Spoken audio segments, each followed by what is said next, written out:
Welcome back to True Transformation. I'm Jason Atkinson, and I'm here to educate, encourage, and inspire you to make real and lasting change. So in order to do that, there are three main principles, or legs of the table as I like to refer to them, and those are mindset, training, and nutrition. So today we're going to go into a little more detail about mindset. Now, aside from having an unwavering belief in yourself and your abilities, which I think is critical to succeeding long term, another mindset principle that doesn't get a lot of attention is the need for a moderate or sustainable approach. Everyone in our culture loves to go to extremes, especially when it comes to weight loss diets or the so-called fad diets. Everything from an all-plant diet to an all-animal diet, or zero carb diet, or going hours and hours every day without eating. Everyone wants extremes. But what really works in the real world, and what has allowed me to lose a total of 75 pounds of unhealthy body fat and maintain that now for close to a decade, is this principle of moderation. And for something to be safe and sustainable, it can't be extreme. The actor and martial arts expert Bruce Lee has a great saying which applies perfectly to this. He said, "Absorb what is useful, discard what is useless, and add to it what is specifically your own." So when it comes to constructing a weight loss program, specifically with nutrition and training, you can borrow principles that work from different schools of thought without having to have 100% adherence to one way of doing things. I'm known for being associated with a high protein, low carb diet. So there are extremes in that way of thinking, things like carnivore diet, for example. And I don't want to dismiss anyone who uses that approach. If that works for you, then great. Long-term ketogenic diet is another example. So what makes something ketogenic is simply the fact that it's a very low carbohydrate approach. Most of the junk foods that people eat in this country are carbohydrate based. Now there are some junk fats, specifically the inflammatory plant oils or seed oils, but the majority of the junk food that we consume in America is some form of either sugar or grains.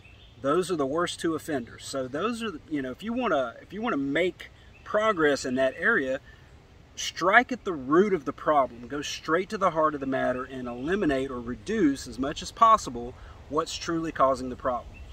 Now, exercise is important. Training is very important. I don't want to underestimate that. I usually work out 30 minutes to an hour most days of the week. But by and large, most people in this country, or most of the people that I deal with that have metabolic damage or overweight or obese, they don't have an exercise deficiency. They're suffering from two things: nutrient deficiency and energy toxicity. And the energy toxicity comes from the refined and processed carbohydrates, mainly the ones I mentioned, sugar and grains.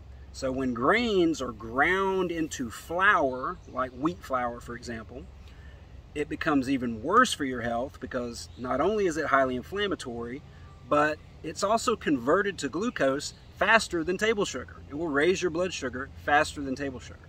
Now, it is possible to lose weight with that carbohydrate-based approach, or a significant amount of carbohydrates, I should say, but it's not the easiest way of doing things. If you're going to consume more of the junk foods throughout the week, or you're going to try to control calories, limiting portions, or anything like that, it's going to be much more difficult than just going with the higher protein, lower carbohydrate, higher fat, or higher fiber, moderate fat, natural whole foods that are self-limiting by design. So I want to take you through a little spectrum of carbohydrate reduction, the way I did this over a period of several years, and I'll explain to you how moderation comes into play. When I first began my weight loss journey, I was limiting portions, I was measuring things, And that was enough to get some progress under my belt and start feeling like I was moving in the right direction, you know, feeling a little taste of success along the way. However, as invariably happens, I hit a plateau or a stall, and I had to change some things to continue to progress. And what I changed was shifting to more of a real foods based approach that is concerned more with the quality of the food and not so much with the quantity. Most dietary approaches or weight loss diets are built around the idea of limiting the amount of food that we're eating. We've heard that so often, to just eat less, right?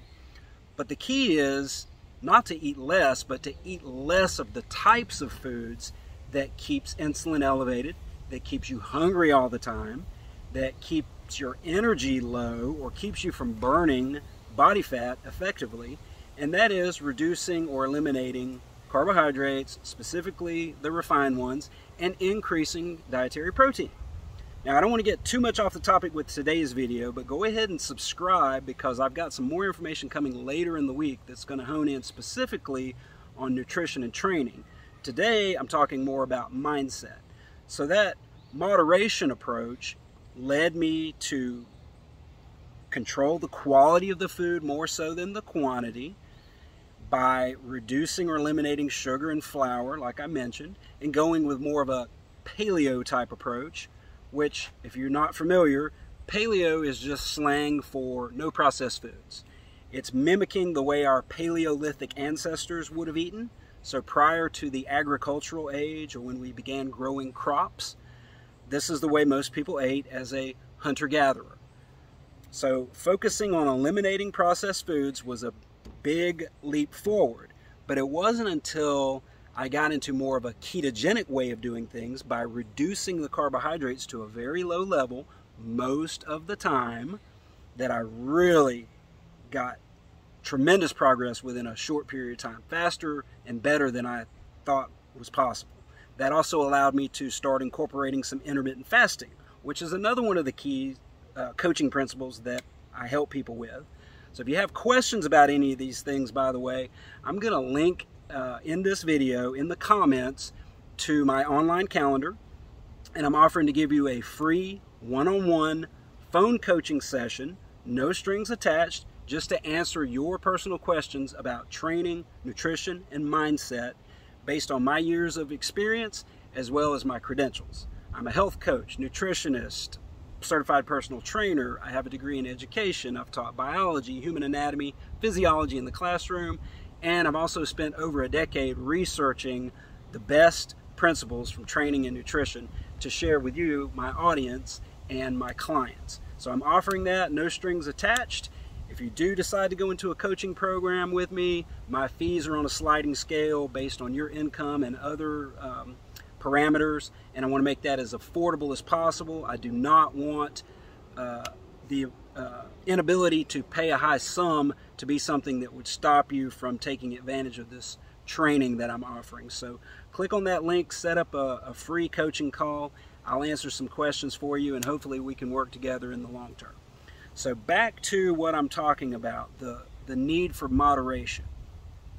Any principle that is an all or nothing is doomed to fail. And that's why I think most people get started down this road. First of all, they try to change everything all at once.